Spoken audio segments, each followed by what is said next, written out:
মৈৰাবাৰী আৰক্ষীয়ে গ্ৰেপ্তাৰ কৰে 2 ড্ৰাগছ সৰবৰাহকাৰীক।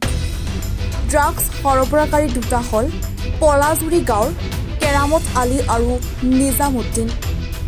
ড্ৰাগছ সৰবৰাহকাৰী দুটাৰ পৰা মৈৰাবাৰী আৰক্ষীয়ে জব্দ কৰে 4.9 গ্ৰাম ড্ৰাগছ, নগদ 5,620 টকা, দুটা মোবাইল ফোন আৰু AS02 AH3259 নম্বৰৰ এখন বাইক। বৰ্তমান মৈৰাবাৰী আৰক্ষীৰ জিম্মাত আছে ড্ৰাগছ সৰবৰাহকাৰী দুটা। মৈৰাবাৰীৰ পৰা সাজিদুৰ ৰহমানৰ ৰিপৰ্ট, এনিফাৰো 24।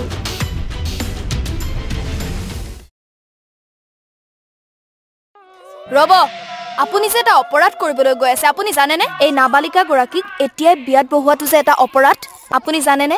অপৰাধ কেনেকৈ? মোৰ ছোৱালী, মোৰ কথা। তুমি যিয়েই নোকোৱা ভূঞা, 18 বছৰৰ তলৰ যিকোনো কন্যা সন্তানৰ বিয়া দিলেই আইনগতভাৱে এক দণ্ডনীয় অপৰাধ। বিয়া দিয়াজন যিমান দায়ী, বিয়া পতাজনো সমানে দায়ী। এতিয়া তাই পঢ়া শুনা কৰাৰ বয়স, খেলা ধূলা কৰাৰ বয়স। তাইক খেলিবলৈ দিয়ক, পঢ়িবলৈ দিয়ক, আৰু চাব এদিন আপুনি তাইক লৈ গৌৰৱ অনুভৱ কৰিব পাৰিব। এতিয়াই তাইক সংসাৰৰ বোজা দি তাইৰ ভৱিষ্যত জীৱনটো অন্ধকাৰ কৰাৰ অধিকাৰ তোমাৰ জানো আছে?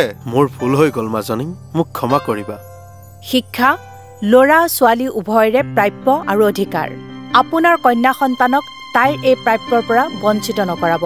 বাল্য বিবাহ ভাৰতীয় আইনৰ দ্বাৰা বিহিত এক দণ্ডনীয় অপৰাধ। এনে অপৰাধ কৰি আপোনাৰ কন্যা সন্তানৰ ভৱিষ্যত অন্ধকাৰৰ মাজলৈ ঠেলি নিদিব।